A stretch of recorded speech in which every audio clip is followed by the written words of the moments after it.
Hi friends, welcome back to our channel. இன்றைக்கி நம்ம என்ன பார்க்க போகிறோம்னா ஹேர் ஆயில் ப்ரிப்ரேஷன் தான் பார்க்க போகிறோம். இது நான் கிட்டத்தட்ட ஒரு 6 இயர்ஸாக யூஸ் பண்ணிகிட்ருக்கேன். எனக்கு நல்ல ரிசல்ட் இருக்குது. அதனால தான் உங்களுக்கு இந்த வீடியோ ஷேர் பண்ணலான்னு வந்திருக்கேன்.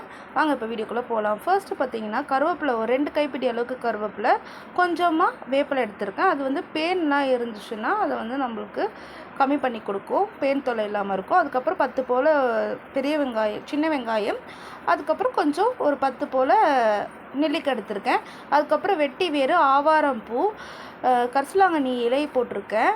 அதுக்கப்புறம் கொஞ்சமாக மிளகு, ஒரு கைப்பிடி அளவுக்கு வெந்தயம், ஒரு பெரிய முழு கற்றாழை எடுத்திருக்கேன். அதை நல்லா க்ளீன் பண்ணி வாஷ் பண்ணி ஒரு 7 வாஷ் வாட்டரில் வாஷ் பண்ணி எடுத்து வச்சுக்கோங்க. அதுக்கப்புறம் இதில் பார்த்திங்கன்னா செம்பருத்தி பூ, செம்பருத்தி இலை போட்டிருக்கேன். அதுக்கப்புறம் மருதாணி இலையும் ஆட் பண்ணியிருக்கேன், கிரே ஹேர்ஸை ரெடியூஸ் பண்ண மருதாணி இலை. நெக்ஸ்ட்டு பார்த்திங்கன்னா இது 2 லிட்டர்ஸ்க்கான ஆயிலுக்கான குவான்டிட்டின்னு தான் நான் சொல்லியிருக்கேன். இது கூட வந்து நான் கேஸ்ட்ரா ஆயிலும் ஆலிவ் ஆயிலும் ஆட் பண்ணியிருக்கேன். ஃபர்ஸ்ட் வந்து இப்போ நம்ம எடுத்திருக்க இன்க்ரீடியன்ட்ஸ் எல்லாத்தையும் நம்ம மிக்சியில் போட்டு நல்லா கிரைண்ட் பண்ணி எடுத்துக்கலாம்.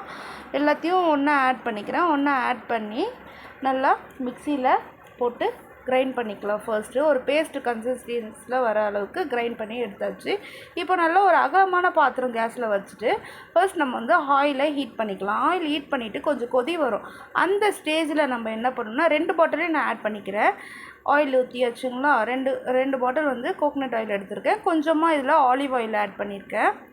நெக்ஸ்ட்டு வந்து கொஞ்சமாக கேஸ்டர் ஆயில் ஆட் பண்ணிக்கிறேன். அதுக்கப்புறம் கொஞ்சம் மிளகு போட்டுக்கிறேன். மிளகு நம்ம எதுக்கு யூஸ் பண்ணுறோன்னு பார்த்தீங்கன்னா, நம்ம ஆயில் அப்ளை பண்ணும் போது சிலருக்கு கோல்ட் ஆகும். அதை வந்து கோல்ட் ஆகாமல் இருக்கிறதுக்கு மிளகு நம்ம போடுறோம்.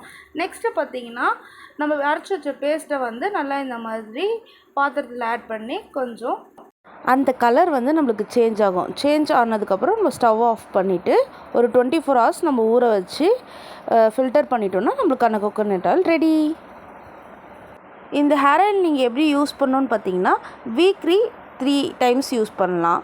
நீங்கள் ஹேர் வாஷ் பண்ணுறதுக்கு பிஃபோர் வந்து ஆயில் எடுத்து கொஞ்சமாக நம்ம ஸ்கேல்பில் நல்லா அப்ளை பண்ணி மசாஜ் கொடுத்துட்டு ஒரு 20 minutes வந்து நல்லா அது சோக் பண்ணி ஊற வச்சதுக்கப்புறமா ஹேர் வாஷ் பண்ணி பாருங்கள், நல்ல ரிசல்ட் இருக்கும். இந்த வீடியோ உங்களுக்கு பிடிச்சதுன்னா லைக் பண்ணுங்கள், ஷேர் பண்ணுங்கள், கமெண்ட் பண்ணுங்கள். தேங்க்யூ.